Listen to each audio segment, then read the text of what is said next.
Welcome to Truest Blood, the official True Blood podcast. I'm Kristen Bauer.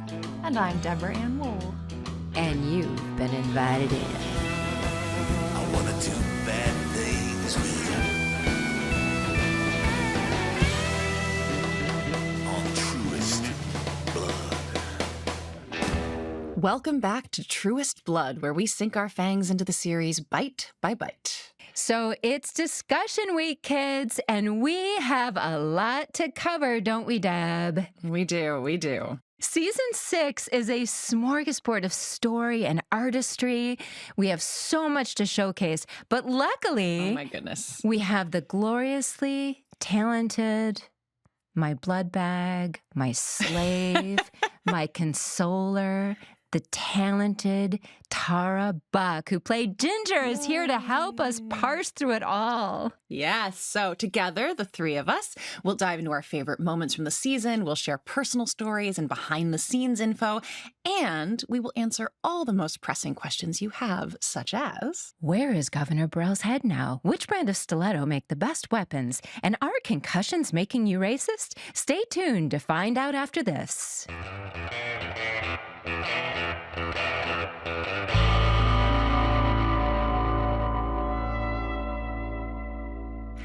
So you know her as Ginger of the amazing Scream on True Blood, but you may have also seen her in Party of Five, Ray Donovan, and just countless other television series, as well as Pee-wee's Big Holiday with fellow True Blood alum Joe Manganiello. So please welcome Tara Buck to the podcast. Tara! Hi! Welcome to our little podcast. It's so fun to be here with you. I just love both of your faces so much. It's like a joy. This is joyful.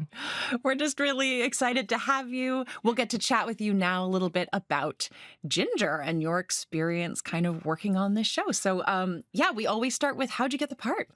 Yeah, I got the part in the most traditional way in some ways. You know, I was, Junie and Libby called me in to audition. I will say I didn't really know them that well. They only had me audition for one other part, which was a pilot for HBO that I booked and shot. And during that process, the producers really kind of ran me through the ringer. I probably went back 4 or 5 times to audition. Wow. Oh my gosh. So I think in that time, Junie and Libby got to know me. So even though it was only the second time I'd ever auditioned for them, it was a similar character, and it was like we'd known each other for a long time. Then we'd been to war, and I went in, and it was a guest star. So I just went in with no script, very little information, sides for the one scene in episode 9 in season 1 with Kristen, with Pam and Eric and Bill and Sookie and Long Shadow. Yes. Oh my gosh. And that first interview scene where Sookie reads my mind, which out of context is so bizarre. So weird. Yes. And I remember in the audition, first of all, all the lines that we would record after of what she's reading, you just stayed in the scene and you basically thought your thoughts in your head, but stayed silent, which is such a great thing for an actor because it's just all the subtext anyway, that's what we do. Yeah. So that's great. And then I remember, the moment that Long Shadow was staked and exploded, and supposedly blood was going everywhere and I had to kind of react. But then you don't hear anything and then you hear it and you go, and again, I knew nothing. I was never given a script for that first episode. Oh my gosh. So I only just walked in. I didn't know the world at all, other than rumor on the street, because people in the industry were talking about an Alan Ball vampire show set in the South, and it, to me, Southern Gothic, that was swirling everywhere. But other than that, I just thought I didn't know. So I drove to Long Beach to Fantasia, and I met you guys that first night. Yes. In the trailer, and then you walked me in, and within 2 hours, there was just blood everywhere, and I screamed because you would. Right. Yes. Right. And then they asked me to throw up. And so I screamed and threw up. Mushroom soup everywhere. And it just was like this, I don't know, it was such an incredible sort of weird whirlwind. And because I had no expectations, I think I just, threw myself in, and it was great. I don't know. It was magical, but it just kind of jumped on the train and went and, became what it became. My gosh, only on this show could throwing up mushroom soup and being covered in blood be described as magical. Totally. A magical experience. I kind of remember on the day them asking you to just keep doing more and more because it was so great. Yeah. I honestly never thought that would become something. By the way, I didn't even think the part would become anything. Right. The great thing about True Blood is, when the episode ends, whatever that last scene is in the episode, you knew you got a bonus episode because it picked up immediately. Right. Yes. So I was like, I got 2 episodes. That's so cool. Oh my God, I got 2 episodes and then 7 years it ended up being. 7 years of an arc. And I think, when I think about, is there a story to the origin of that scream, or did it just come out of, okay, great, come out of that first night? Well, so that incredible first night was so fun. But again, I kind of feel like that was just in the bubble of the reality of what was happening. So I got the call that I was invited back to season 2 for 1 episode. Wow. It was just like 1 episode. So because it went so great and I loved it, I kind of was starting to get there was this little spark of inspiration for me where I was like, there is something hilarious about, like, we don't know anything about this woman. Yes. She came in like spitting and cussing and like a feral cat, just like, and then within 2 episodes, she gets glamored. And then I love that possibly that's like the tell of her PTSD. Yes. So I just had to like find a way to get it in. And then that scene with Nelson in a bar. Yeah. So good. It truly just came from like what I thought was hilarious, And it was. Again, like it just kind of like Yes. went somewhere, but yeah. I love that scene. I also am remembering one of my favorite scenes that I got to shoot was with you. And one of my favorite lines, Sookie and her precious fairy vagina and her unbelievably stupid name, fuck Sookie, and you're in that nurse's costume. It was Halloween. It was Halloween. Wasn't the whole episode Halloween? Yes, it was. And you end up comforting Pam. It was just the greatest. It was amazing. She don't fucking touch me. And then I'm hugging you. We're clutching each other on the floor. Yeah. Brilliant. Well, and that really is the genius, I think, of, not only some of the writing on the show, but the performances that you took what was probably just going to be like 1 or 2 episodes, whatever it was.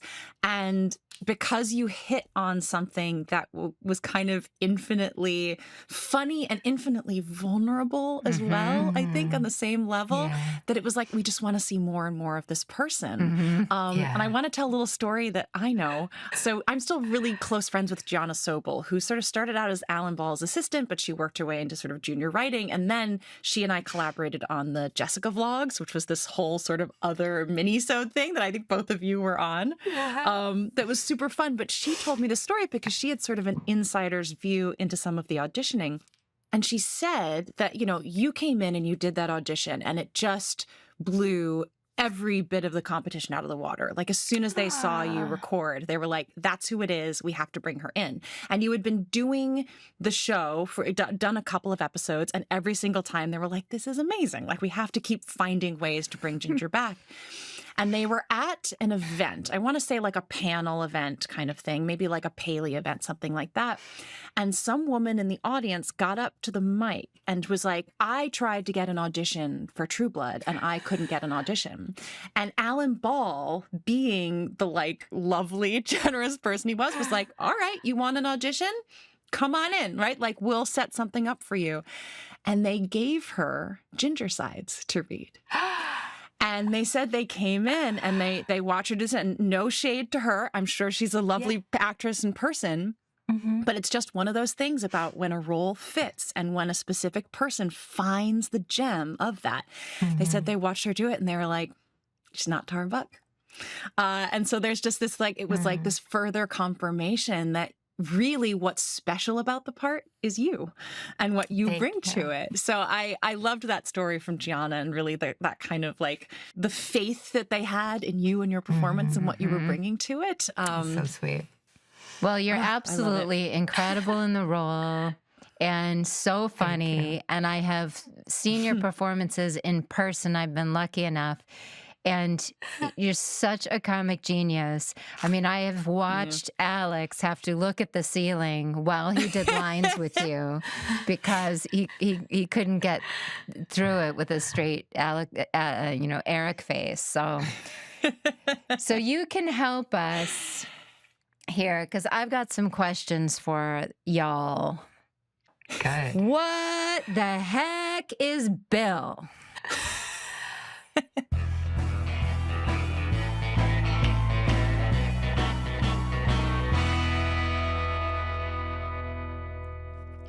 So yes, Kristen, big question. What the heck is Bill? What is going on? What is going on? So, and what's fascinating about this is actually, I believe, Pamela Swinford de Beaufort, I believe you coined the term Billith, our favorite Bill-Lilith combo here. Yeah, that's coming back to me. I see that in the notes that you did here for me. Thank you. But I'm realizing that I don't remember that, but I kind of do now that you say it. But I don't really remember if I'm the one who said it on camera. Oh, I like it. But yeah, we had Liquid Bill. We're going to have powdered Billith later on in this episode. Yes, we're going to have powdered Billith. Powdered Billith, liquid Billith. He comes in all forms. We need gaseous Billith, I think. Next, coming up. But do we? Doesn't, yeah, exactly. But do we? Doesn't quite have the ring to it. Yeah. Well, I'd say there is a funny story. So, there's these 3 Lilith women walking around in his brain now during this season. So there's 3 naked women covered head to toe in blood on set when they're doing these scenes. And there was one moment where David Klein, I believe one of our cinematographers, went into the porta potty to, do his business. And apparently there's a ring of blood in a beautiful female buttocks form on the porta potty because, of course, we had people covered in blood. And so he took a beautiful cinematographer photograph of it. Oh, that's awesome. Which I sort of love. Again, these like great True Blood stories, because what are you going to do? You're covered in blood and you got to go. Was that framed, and who got it? I know. I hope Klein still has it hung up somewhere at home. I mean, those poor gals couldn't sit down, couldn't touch anything, couldn't, you can't do anything that whole day. You're sticky. Yeah, it's so hard. That's a lot. And vulnerable. Oh, very vulnerable. Naked, all day 100% naked all day. I was even in that flashback, Lilith is naked. I'm like, when does this woman get to wear clothes? Right, and you can't put a robe on between takes. I mean, they must have had something, because I think per like SAG rules, they have to cover you up if you're walking around like that. But but still, God. I mean, it's sticky, it's fuzzy, it's all the stuff. So it is a lot of work, doing that job. And I'll branch off of that because I had a very intense, bloody rig having to do with Billith. So when we're all over there on the beach and Bill calls Jessica, they wanted the effect. They wanted to literally have it look like his fist was like inside my chest, squeezing my heart. So I had to go to Masters Effects, and they did a full cast of like my upper torso and made like my boobs and my chest. Yeah, that's a day. Mold. That's a day, where they then, it basically went over the top of my chest, and it had a little like pump inside, like a little airbag, and they would squeeze air that would make it kind of pulse and look like knuckles. But it was made of silicone. And so the problem was I'd just been in the ocean shooting a scene earlier that day. I had full on like wetsuit under my clothes, but it was freezing, freezing cold. Like it was cold. Crystals, ice crystals. So that silicone thing sitting on my chest was like an ice box. And I was freezing, absolutely like shaking, freezing cold. So then they said, oh God, well, we can't take it off because this thing is expensive. We got to get this shot, but we're not ready yet. So they rushed me into a warming tent.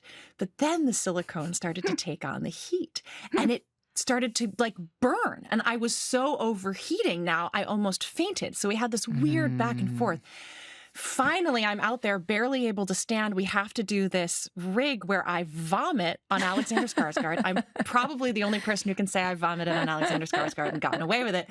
But, you know, it's this rig. You do the little, like, blood capsule in your mouth that you spit out. Then they cut to the side, and it's literally like a rig that comes up. You put it in your mouth like the dentist, a hose with that little thing that holds your mouth open. And as you sort of heave, a grip over on the side pushes a big bladder and blood spurts out of it.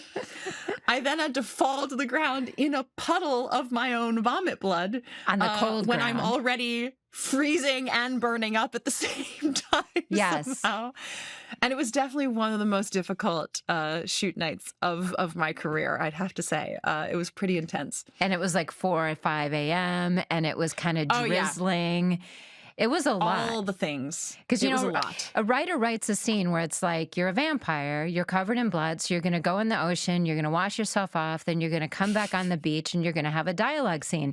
But that's a human living in a mortal form that has to go into the ocean in the middle of winter, in the middle of night. And then also throughout your dialogue scene, you're going to be naturally drying. So then you have to be re-wetted through the whole dialogue scene. And you got to go into prosthetics, then come back. That was a lot. And I remember that we had a new hair person, and I've never had so many bobby pins in my head. This is nowhere, this is not anywhere in the category of what you had. But I was so aware that there was like the visual effect of dead squirrels sort of attached. And Anna showed up on set. She was always watching out for me. And she looked at my head, like she, you know, she met my eyes and then her eyes drifted up and she just looked puzzled. And then she was like, I think Kristen needs hair. And I was like, oh God, not the guy with the pins again. Because he didn't know what to do with the moisture in the air.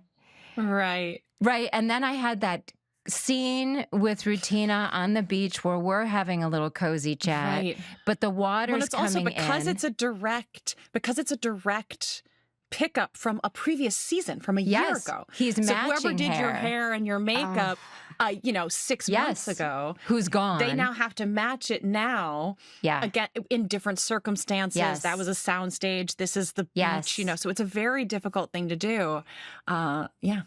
Yeah, we had a different hair team every year, pretty much. We did. I can attest to, well, let me just say, there was no through line for Ginger's hair and makeup. No. Through the 7 seasons, because as a guest, I always got, I didn't get Bridget or like a key. I always just got the guest makeup hair person. Right. And they also had no idea who I was, who my character was. You know, they're just like, I'd be like acting out who I thought, like Ginger for them to give them inspiration for hair that day. It was wild. Did you have opinions about that? Did you bring in pictures or there you go. You can be helpful. Lots of opinions. Yeah. And we go around. I'm like, bigger, weirder. Weirder. Yeah, you have to. Because they're probably like, she just wants to look pretty. But you're like, no, like, weird. No, that's too cute. Weird. A little weird, please. I love it. Yeah. So then, we move on to, Billith on the balcony, which is the first time we've ever shot on the Compton balcony. And Sookie stakes him and he's fine. We're like, what is going on? So there's a lot of interesting stuff that we got to do there. We got to burn him. So that was an amazing stunt. It was, we had to shoot it early morning as it was, and they had a, Bill's stunt double covered in jelly, and they just light him on crazy. fire. It's Oh my wild. God. That's what the stunt, they just lit him on fire and he ran back into the house and then they put it out as quick as they can. Luckily, everything went very well and was all very safe. But that's what they do. They just light someone on fire and it's They really are remarkable. badasses. They're those stunt badasses. people. But, like stunts is a safety department. It seems like they're daredevil, wild folk, but it's the opposite. They are safety department. They do dangerous things, and so they know how to do them safely. And they're daredevils. They're all adrenaline junkies. And that too, yes. Yeah. And they have that. Yeah. They're Yeah. up for it. Yeah. Yeah, they're very up for it. They get excited about being set on fire. That they do. Absolutely. But they also have such control over their bodies, which I find it's so like a art form in its own way. It's very athletic, but Yeah. it also artistic because to think about what actors do and hitting your mark over and over and over again, they are doing a version of that and it's physical and it is that physical mastery I think is so wonderful. Yeah. It's huge. Well, speaking of that, we had this huge fight at the governor's house. Billeth's superpowers on display. It's pretty spectacular what they got to do with stunts in that situation. And of course, it ends with Governor Burrell's severed head. Another Masters Effects marvel. Like you do. And Anna Camp delivering one of the best monologues of the series. I know. So incredible. It was just fantastic. And a fun little BTS for that is they took the Governor Burrell head mold and they made little candy dishes for all of the writers as a gift. Where like the skull comes off on the top and there you can put candy I think inside. something like that. I'm pretty sure God. it's a little candy bowl for the writers made of Arliss Howard's head, who's a spectacular guest actor we had on this season. Incredible. Along Incredible. with Amelia Rose Blair, who came on to play Willa Burrell. And she had some lovely things to say about him, that he really helped her get through her jitters on the first day. Because pretty soon she went on to be Eric's new baby vamp. So that's a big, exciting thing for her. Yeah. Yeah. It was a really interesting storyline. And, I think same thing Alex Wu talked a lot about after seeing her work, that they just... they're so perceptive, our writers. And when you delivered, they then delivered back and gave you more to do. So they really upped her part when they saw what she was capable of. Yeah, she was incredible. I feel like seeing her in that first scene, she just jumped off the screen. Yeah. And you said, Deb, that they rewrote and made her a little bit more assertive. Yes. Which I didn't know. But when I was watching it, I was so impressed by how she's this ingenue in white and little thing and just assertive, strong and articulate and assertive. And I just thought those two things together made such a powerful choice. And I didn't know that the writers were, boosting that for her. But yeah, I think initially the idea was to go with that more archetypal, damsel in distress kind of thing. But the more they looked at it and they went, look, Eric in 1,000 years has only ever made Pam. And it was because there was something special about Pam, right? And so they said he just wouldn't unless he could see something about her. And because Amelia had proven in the previous episodes that she was up to the task, they wrote her more assertive, more in charge of her own destiny. And and that's a tough scene to do. There's a lot of blood gags and different shoot nights and things like that to make that scene work. So she was really thrust right into the thick of it on her first season here. Well, now that we've checked in on our vamps, how's the rest of Bon Tom holding up? Ooh. Well, boy, oh boy. Well, we start boy. with a first major loss, which is Luna, our producer, Janina Gavankar, who sort of dies in the very opening scenes of this show. And I think that really sets Sam off on his trajectory this season. Now, I do have to say, he recovers fairly quickly. I guess so. In his grief, looking for some comfort or something. Okay, so that's a theme, right? That's a theme. Yes, that is a theme. That's a theme where when people are grieving, they have sex. And I think that Get to the bedroom. Get to cure the myself. bedroom. And I have not noticed that impulse in my life when I have been almost killed or grieving. But, you know, Tara pointed out to me something very astute about that. Yeah, that it's not very entertaining to watch someone just mope around and feel sorry for themselves, as long as most of us humans do. Yeah. It's just better to get right to, Let's just do some banging somebody steamy new. shower sex, I think. Yeah, is a that's much right. more interesting direction to go. Yes. That's right. Baptism by sex. Yes. Yes. And in fact, next time I'm grieving, I'm going to try that. Try some steamy shower sex. Maybe you're missing out, Kristen. Yeah, I think I've been doing this all wrong. Eating Cheetos in your sweats is not as fun as steamy shower sex. I'm firing my therapist. I think one of the really wonderful things we get out of this storyline, because, you know, we have this, you know, there's Nicole played by Journey Smollett. Again, we have so many fantastic additions to the cast this year. You know, she's just so great to jump in here. But one of my favorite things also that we get out of this is sort of Uncle Lafayette, who, as he's taking care of Emma, you know, they're playing dress up, he's entertaining her. And, So you know, sweet. Just seeing him with this kind of joyful, childlike energy that, you know, we all love within Lafayette. It was just a nice thing to see. I also love seeing him so grounded and real and doing just everyday human things. Yes, yes. With all of his, who he is character-wise from the outside, but it's just one of the brilliant things about the show overall. Yeah. And he always landed that plane where he just is such a human being, and you love and accept and embrace all of the beautiful costumes and character that are sort of on the outside, but because he's such a real, solid, grounded human being in the middle of it all. Yes. Huge. Absolutely. We have power-hungry Alcide, a really dark turn for Alcide this season. Very interesting, because then he turns towards the end, which we'll get to. But he goes down kind of a dark path, which was fun to see Joe take that on. Yep. We have Rutger Hauer as Niall or Nail Stackhouse. I remember, I mean, he's a wild, eccentric person. Totally. A legend, and in person and on screen. You know, he was so funny because he liked to, would do his wardrobe and set out his socks, and he would wear different ones and mismatch them and wear polka dot ones just for fun, which is so the character.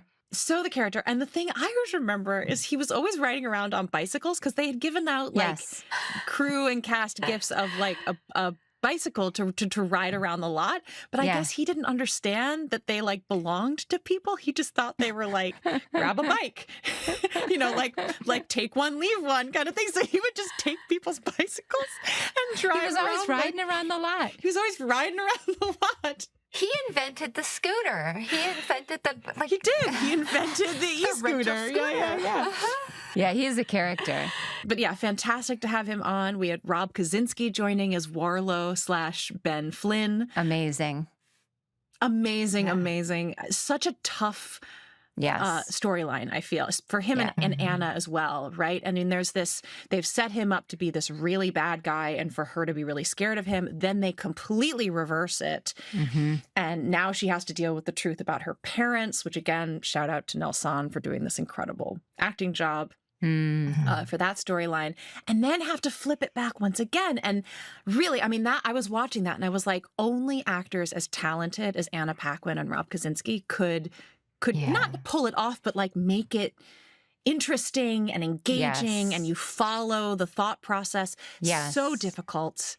And you know, I think them combined with such a supportive fan base as well, who's like, we're up for it, give it to us, kind of willing to go along for the ride. I think that's the only way you sell such a difficult storyline, and it worked for me. So I was really so blown away again watching season 6 by Anna, and just remembering how she's so talented and so rock solid in every scene.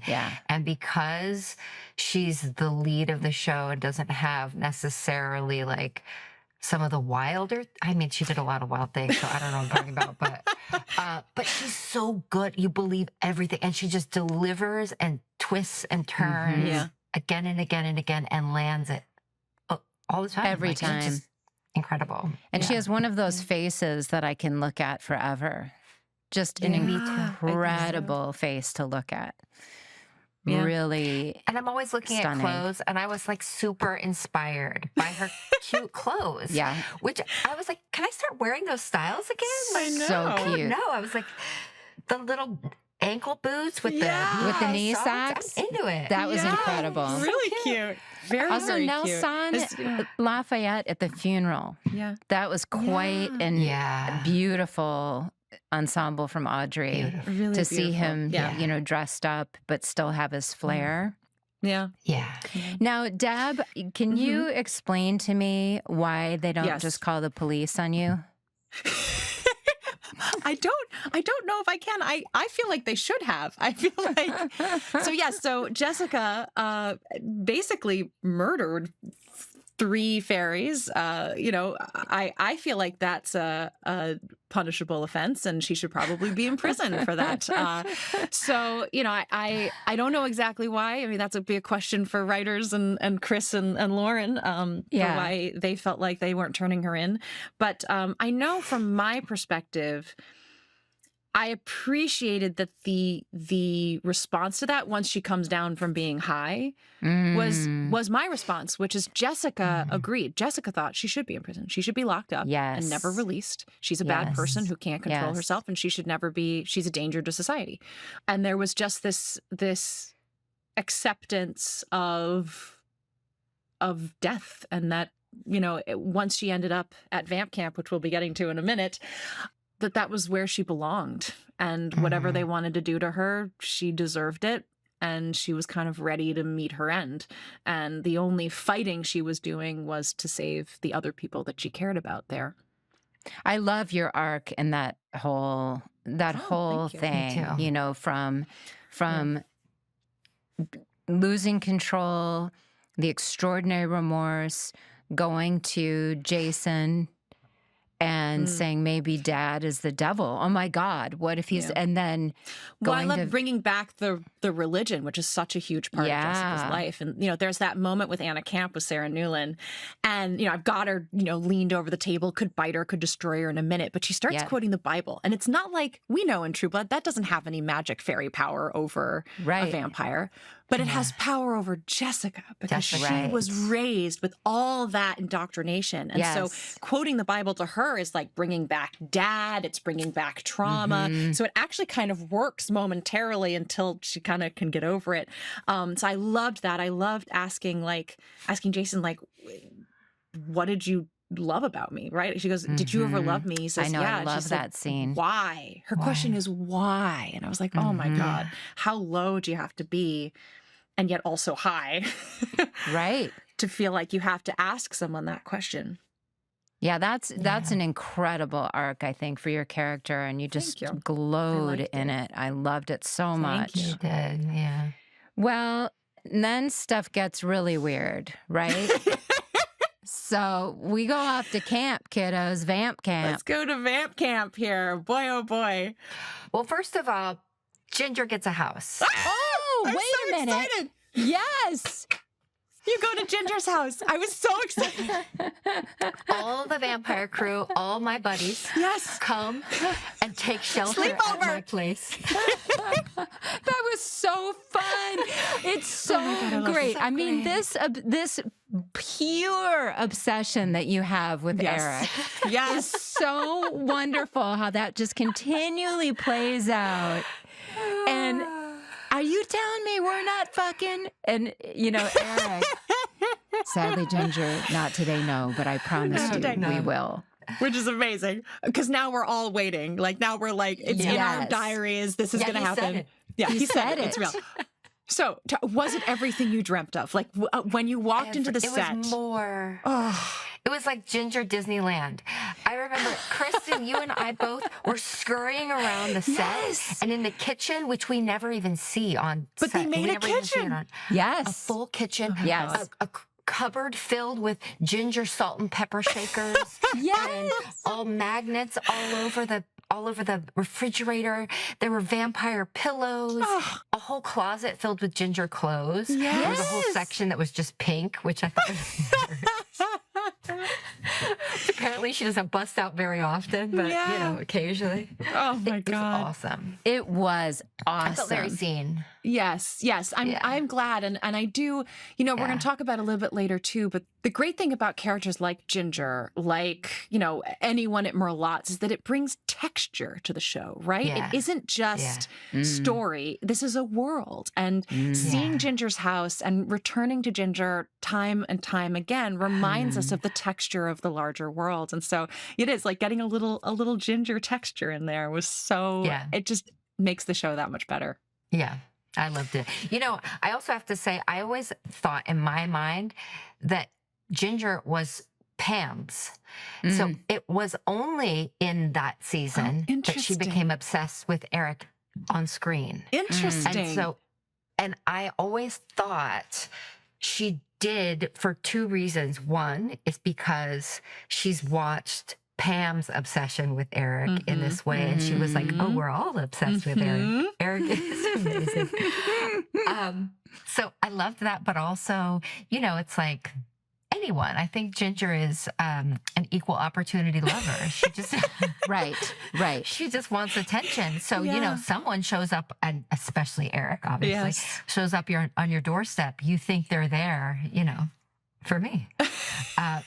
But I always loved that the fans always just thought, oh, like Ginger and Eric.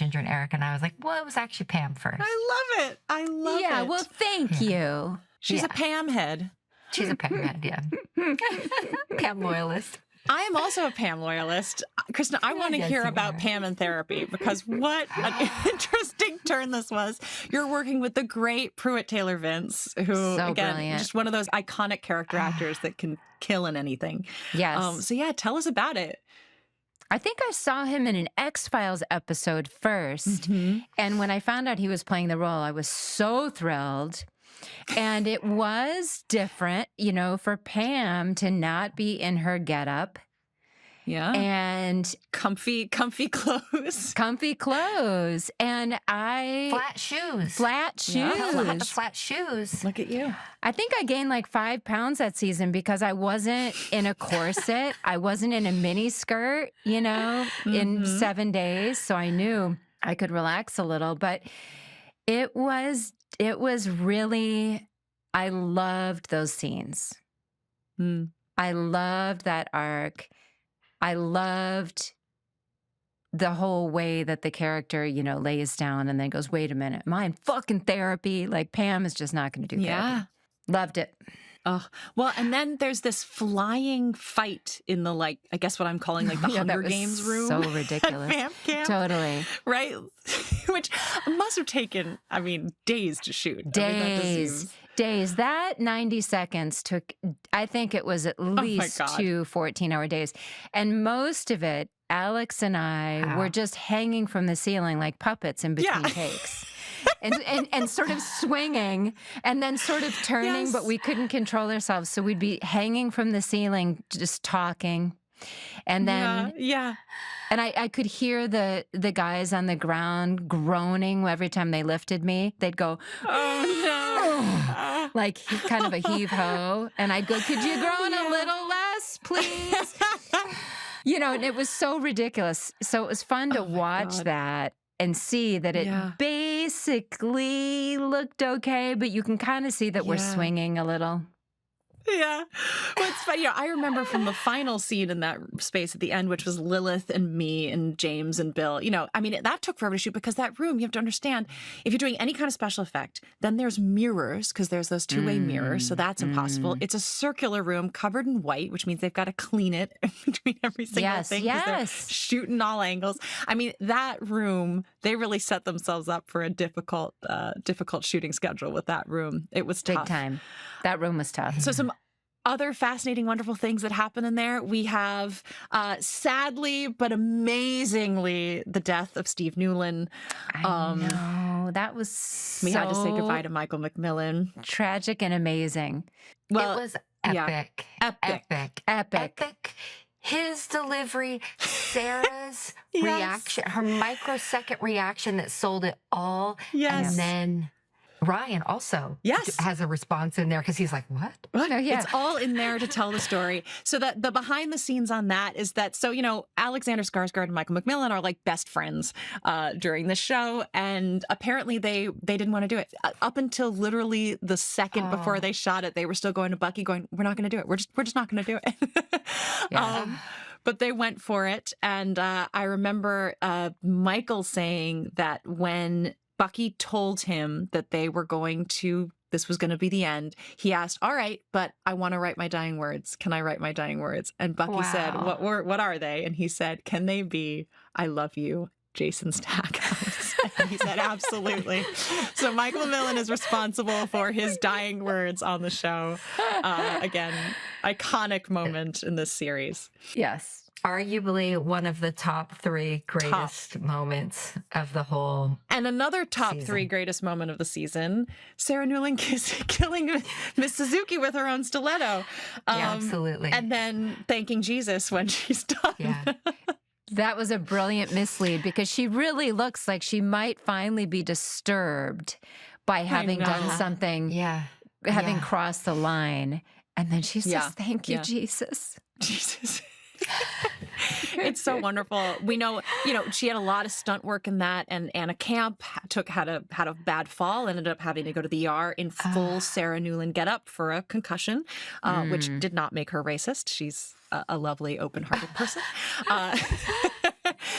And yes, so moving right along here, we meet 2 more new characters here. We have Luke Grimes, who plays James. We have Carolina Wydra, who comes on to play Violet. Such fantastic additions.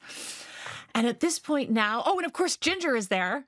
Ginger and Jason are the humans at Vamp Camp. You're the only surviving humans at the end of this Eric comes episode. to save me. He does. You're to set us on a trajectory towards our final moment. Towards your moment of true love.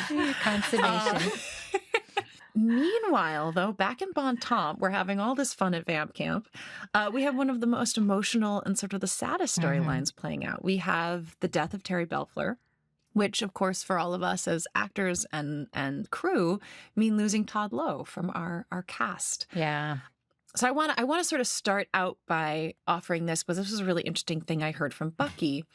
So he said that he never got to have a proper military funeral for his father, and that always kind of lived with him, and that he felt like this was maybe a way for him to kind of engage with that in some way, because whatever your own political leanings are, he and Todd and the show, I think, really wanted to honor veterans and those with PTSD with dignity and really make sure that it's that. And so he loved this idea that because of the trauma that Arlene is facing, she would be very against that 21-gun salute and this whole military funeral. He hated what they did to them, but then let it actually sink with her and have a moment where she's like, this is actually kind of nice and commemorative, and there is something about this honor that is meaningful and is healing on some level. So it was interesting to kind of really play all sides of that. And it was fun to hear him talk about it. Yeah. And what an unbelievable storyline to cut to from the wildness of Vamp Camp. And we're going back and forth between that and this beautiful, grounded, heart-wrenching, honest storyline. That juxtaposition was stunningly executed.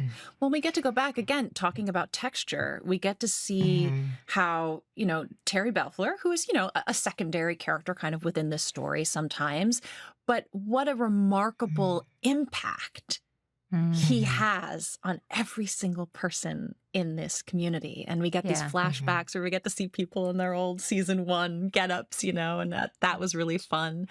And the birth of their baby, which, by the way, Carrie Preston would like everyone to know that is not her boob that you see. Which I'm confused by, because that was a lovely boob. It's a stunning boob. That was like a good boob. But apparently who's ever it belongs to. The mother of the infant that they were using supplied the boob, presumably. But of course, Carrie had to Makes approve it sense. because that is a body double. So at some point they did bring her in, show her a woman's breast They had to get a Wow. mom and the baby and her boob Wow. in a set. Yes. in a set. And then That's Carrie had to showbiz. approve that was, an acceptable substitute for her boob. Well, speaking of substitutes, I just have to jump in and Yes. let you guys know. Yes. In that beautiful funeral Yes. scene at Terry's funeral, when Big John does that, he stands up and does that beautiful song. Talk about Yeah. texture. I love it. Beautiful. Yeah. They ended up asking my husband, Chris Pierce, to do that, to record that song. Yeah. And Oh so my he ends up gosh. singing that whole song. And, of course, they do it. It's an outside recording session. Gary Calamar brought him in, and Oh my he, gosh. like, dubbing or looping, Yeah. he had to sync with Yep. Big John's performance. Yep. Okay. And yet it's this very difficult Aboriginal song that has all this incredible, emotion and weight. And Yes. I remember Chris thinking that it was a challenging song, but we loved it because it was like we got to do an episode together. Yeah. It's so beautiful. And when I was watching that, last night, I was like, wow, and the singer, I thought to myself, I was like, wow, he reminds me of Chris Pierce, the voice, something in the voice. Yeah, Beautiful. you were right. You were right. So Yeah. beautiful. Well, Yeah. I think those moments and really honoring them and taking time for them, which they did, they took a lot of time to tell that story. Mhm. It's important on a show like this because we have a lot of death that just occurs and we kind of move on it. We have, we've got grief. We lose Luna. We move on. We've got a new girlfriend. We've got to keep telling the story. But Terry's death matters. Mhm. And I think particularly where Sookie is, where she's having to make this decision of, is she going to become a vampire? Is she going to have eternal life? Or is she going to stay human? Having this moment that reminds her that death is what makes life meaningful Mhm. helps her on that journey to her decision and then changing her mind, right? She does it again. She comes to Warlow and she says, I'm not going to do this. And I think it would be harder to sell the flip-flop if she had not had that experience. And so that even after he's gone, he is affecting her. Yeah. So the last thing I'll add to this section before we move on to our sort of final wrapping up of the season. So the fishing scene was actually Todd's final last day and everyone was very emotional. And they got him a cake shaped like an armadillo in honor of Terry's pet armadillo. So sweet. But that monologue that Anna does to the gravestones of her parents is insanely good on she does a wonderful every job. level. I mean, it's just her performance is so stunning. Yeah. With Vamp Camp all sewn up and a return to Bon Tom, we are confronted with a new normal, a world of vampires without true blood. Dun dun dun. So yes, despite all the destruction of True Blood, we now have tainted True Blood, and Hep V is now out there. So, Sarah Newland lives. She's still at large, and she was successful in the end. So I might, look, Dennis O'Hare and King Russell will always live on in infamy, but Sarah Newland may be the biggest bad of them all. Yeah. Yeah. She's the longest lived. And she may, in season 7, have another part to play. She might. Never underestimate the small blonde woman.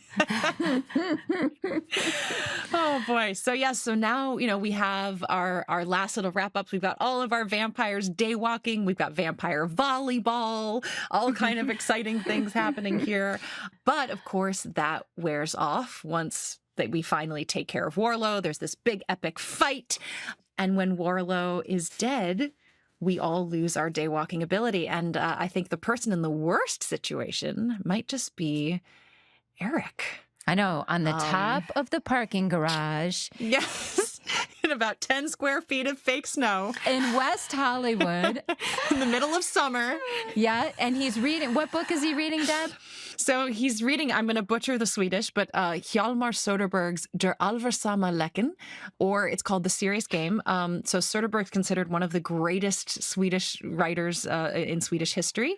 And it is about two young lovers who cannot be together because they are trapped in marriages of convenience. I sort of like that as a theme for him and maybe someone that he loves. All the details on this show. Yes, all the little details. So yes, he explodes naked on the top of our parking structure as a stand-in for the Swedish mountains. Yes. Which is exciting. But we also know that, Pam, you go to him during this time, and we have no idea what becomes of you and Eric during this 6-month jump. Willa and Tara are just left on their own to grow up. Let's see. We've got Sam Trammell becomes mayor of Bon Temps. I know when Bucky told him that he was going to be selling merlots to the Bellefleurs and becoming mayor, Sam Trammell looked terrified. He was like, how are we going to do this? But he took it on. He's also with Nicole, who is now pregnant, because we are 6 months later. We do a time jump. Sookie and Alcide are together. They seem happy and kind of normal. We'll see if she can do normal. I don't know. I mean, normal in quotes, right? I'm still a little upset that Ginger wasn't at the church. Yeah, I feel like you should probably have been at the church. That would have been great because we have this great everyone coming together at the church here because vamps are in trouble and they're gonna need humans in order to make it through. She would have been there with bells on. Yes, absolutely. Literally, potentially. Literally. We have some really wonderful setups for the next season, which I think is an interesting conversation about forgiveness because we have Letty Mae and Tara. Letty Mae, who's got a lot to apologize for. Yeah. We have Jessica and Andy and Adeline also trying somehow to make things right, if that's even possible. Yep. And we have Sookie and Bill because we had that beautiful "You Are Dead to Me" scene earlier this season. So Bill has a lot to make up for. So this is a great setup for next season and whether they'll be able to get past it. As we end with infected vampires, not zombies. We want to be very clear about that. On their way to the vampire-human mixer here at the end. Hello, season 7. And now for a quick bite, Kristen's Clip Corner.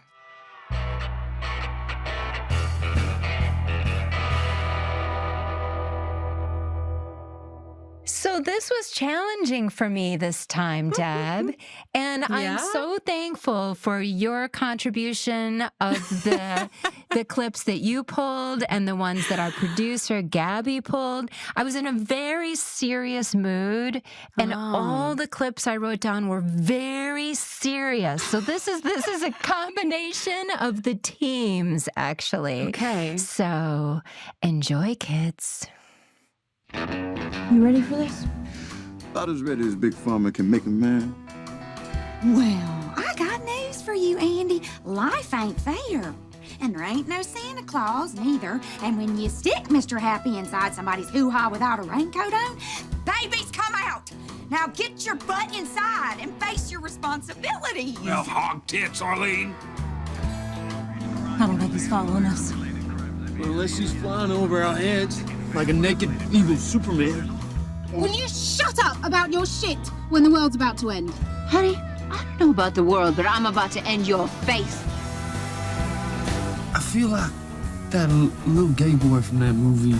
I see dead people. Do you remember that one? No. Well, that's okay. It's not much like that movie anyway. I'm not Warlaw. I'm your fucking very grandfather. Is your produce organic? Sugar, this is Bon Ton. Down here, organic means you play the fancy piano at church. I'll be right back to take your order. I've been with a gay guy and an old guy. Well, I ain't either one of those. Jason Stackhouse. Yeah. I've never felt more holy than when I was with you. And I truly believe God wants me to fuck you. She said I was going to hell. Steve Newman's ex told me I was a demon whore. What's wrong with you? Playing for fairy girls, I'm so fucked up. Fucking maternity? You just asked me to go to the movies with them next week. I was like, oh, men are incapable of just wanting to date me.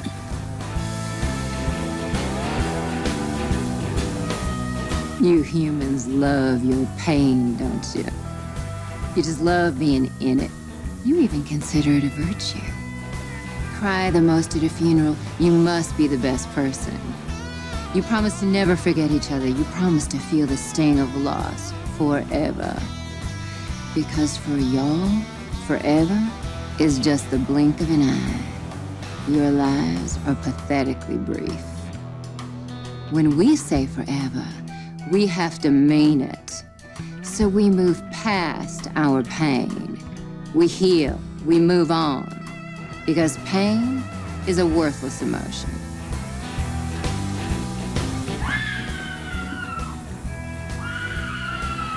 I know that scream. Hold this. Hello, Ginger. Fitted in my knight in shining armor. What? What'd I do? It's okay, Ginger. I understand. You're stupid. But these monsters prey on the pure. Know that your death was not in vain, for it will galvanize the forces against this evil we fight. This was part of God's plan, and God is good. I love you. Jason Stackhouse! So, Tara, as Kristen can tell you, these deep dives are sort of my chance to get super nerdy and be a little bit of a smarty pants. So I was really interested in this quote that I found from Alan Ball. You know, he has described True Blood as popcorn for smart people. And I wanted to kind of dive into what we think that means and like what is the genre of True Blood and how does it mix genres or draw upon life and art to kind of create this interesting blend. And I think, you know, True Blood has this way of kind of, you know, when I think of popcorn for smart people, it's this idea of like luring you in with the popcorn, with the sex and the violence and the humor to then surprise you with a deeper conversation. Because within this show, we are having conversations about equal rights and discrimination and violence and drug addiction and religion and media, identity, family, so much more. And I think, you know, how do you pack a show that wants to be popcorn entertainment with all of this really also sort of high value conversation? I'm curious what your thoughts are of how do we achieve this?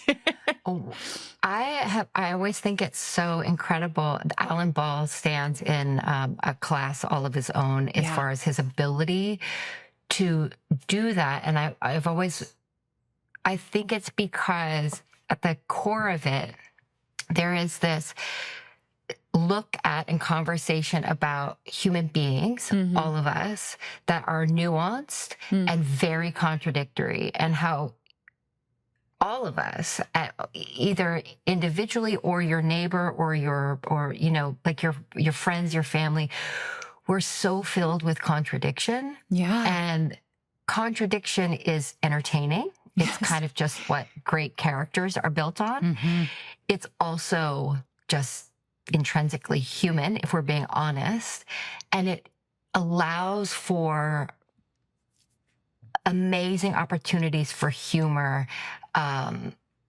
It's and surprising humor, ways for us to laugh at ourselves, put ourselves down, and pick ourselves back up and go, that was foolish, and I'm sort of embarrassed, but let's carry on. And all the characters in this show do that. Yeah. All the characters do that. And then how really the show centers around the concept of death, right? And that's a big pill to swallow. Yes. And does it from every perspective, turns it on its head, has us able to look at it, laugh about it, grieve about it. Yeah. And I always think of, Deb, you put in your notes the difference between satire and allegory, which I think you should define for us because it really is. Please. Satire is so brilliant and can make absolutely nothing of it. It exaggerates it to a point where we can see how ridiculous it is. Like, I always think of Monty Python. Yes, I think is a great example. Right? Mm-hmm. So, to help us through what really the difference is. Well, so I think, I got really interested in this idea of genre and yes, like people talk a lot about True Blood as, are vampires a stand-in for other discriminated against minority groups, things like that. And this is where I think we want to make kind of a differentiation and a clarity. I think allegory, if we're going to talk about allegory is about symbolism, right? So it's taking real figures from history, events, human truthful experiences, and then creating a fantasy symbol for that. So you can think about the Narnia Chronicles are often described as biblical allegory, right? Aslan is Jesus, right? This is a fantastical world where we are telling a story that we all know in another world to kind of give us perspective on it. Satire is different. Satire is about our world and exaggerating our world to tell a story. So I think trying to call True Blood an allegory is actually a disservice because vampires are not a stand-in, particularly for, you think about like God hates fangs or coming out of the coffin, right? That might suggest that True Blood is using direct allegory specifically to LGBTQ civil rights. But actually, Alan Ball himself disputes that. This is our world. LGBTQ civil rights exist within the history of True Blood. So this is, to me, satire, which is about exaggerating and ridiculing, using humor and irony to expose the sort of foolishness or immorality within our culture. It is exploring society, not one specific group or struggle. So what this is in a world, in our current world that struggles with civil rights, how would that world respond to vampires, this new supernatural minority? Right. So we get to pull upon and be influenced by that society, but it is about vampires. It's not about anything else. It's about vampires. Right. So in a way, it has this wonderful ability to pull us in, because I think it's easier sometimes to have these really difficult conversations about things like discrimination. It's easier to have that conversation when we're allowed to relate to it. And the truly beautiful thing about satire, if we think about these great characters like Archie Bunker from All in the Family, that's satire. So good. Michael Scott in The Office is satire, right? We laugh at them. Their foolishness, their immorality is exposed through their characters, but potentially we also relate. We see some of our own failings in their example. But because it's funny, it allows us to get closer to it and maybe do something about it. We laugh, we cringe, and we learn at the same time. And we're having fun while that's going on. So I think True Blood, I love satire as description for True Blood because I genuinely feel that's what it's doing. Sarah Newland is satire, right? Newland. Steve Newland is satire. Yes. Russell Edgington is satire. Yes. Pam is satire, right? Like these are... we are talking about society through these characters. So yeah, I got really excited in all of this research. It's so potentially so illuminating too for an audience member to watch, because it isn't, like you said, Alan Ball said it was a popcorn for adults. Even that, it's a wonderful way to examine ourselves, our belief systems, what we find ourselves saying or thinking, because we're laughing. And so our defenses are down and we can laugh at ourselves. Yeah. And laugh we at our can, friends. we can see humanity in all aspects of it, right? Even with that scene in the church, you see, this is still a very segregated small Southern town. Yeah. And, there are still these struggles. This is not a stand-in for racism because racism exists within the world of True Blood.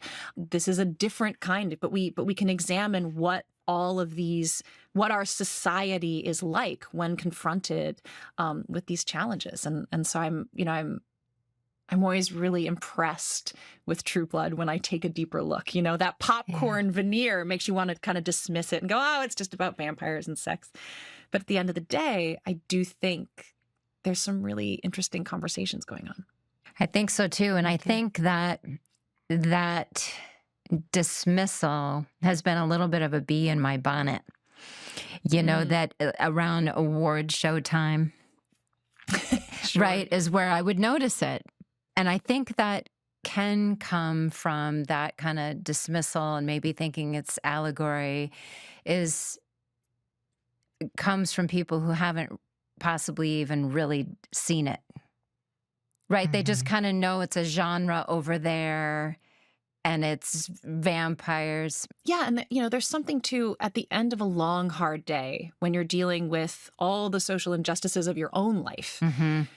At the end of the day, do you really want to sit down and on a deep, dark, scary level engage with more of that? You know, which is what we have to do to grow as a culture.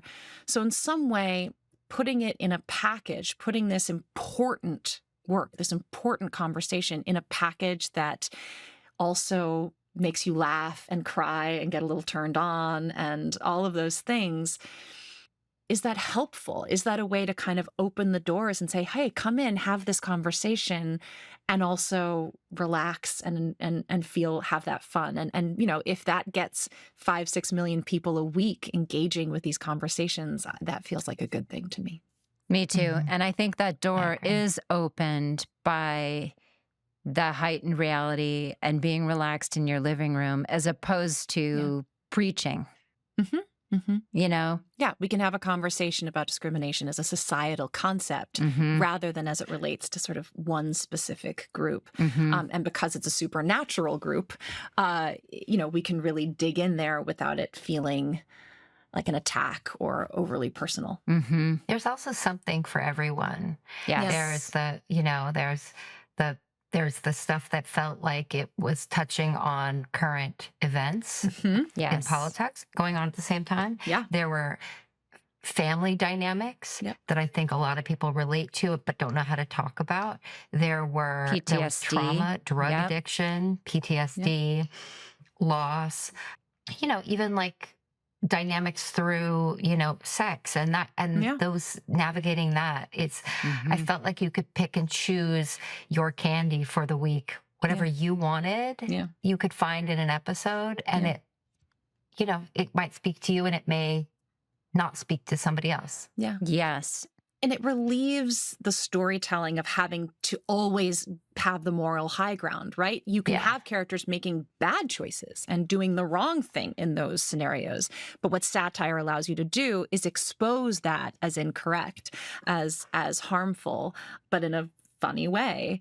And therefore, you know, it allows the people at home to kind of come to their own conclusions about what they feel is, you know, the next steps for society. Yeah, and a huge shout out to Charlene Harris, Alan Ball. Got this all started. All of the writers. Yeah. And then the actors who showed up and were just game to crawl around and goo and scream and vomit.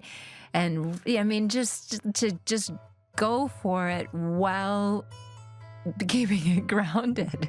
Somehow everybody did that, from Charlene to extras, you know. It's quite a thing.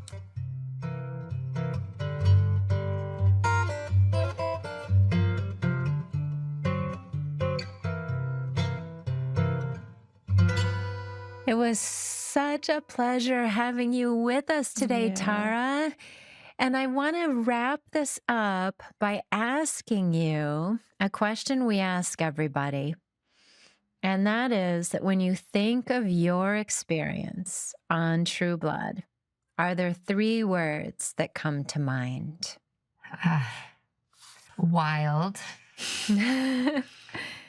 tender, and loud. I love it. There are so many times when people say these and I'm like, that's your autobiography, right? Like Tara Buck, wild, tender, and loud. Oh my God, that is the title of her autobiography. Yeah. This is a very revealing question. This is much more revealing than we thought. Or your tombstone. Yes. I like that even more. Yes. Well, next week on Truest Blood, we have another vampire in the house, and it just so happens that he is my daddy. Alexander Skarsgård is here on the show next week. Wait, I'm sorry, who? Which one is that? I think is that the tall one? The tall one, right? Yeah, he's the tall one. Swedish. Right. Eric. Skip my mind. Yes. He took the time out of his busy schedule while he's shooting in his trailer. We got to connect with him, and it was so... I don't have words, but the tear tracker was Epic tear tracker. It was like a river tracker. There was no space between the tears to count them. Right. And with that, thanks for listening, Truvies. Subscribe and follow wherever you listen to your podcasts, and we'll see you next week. Y'all come back now. You hear?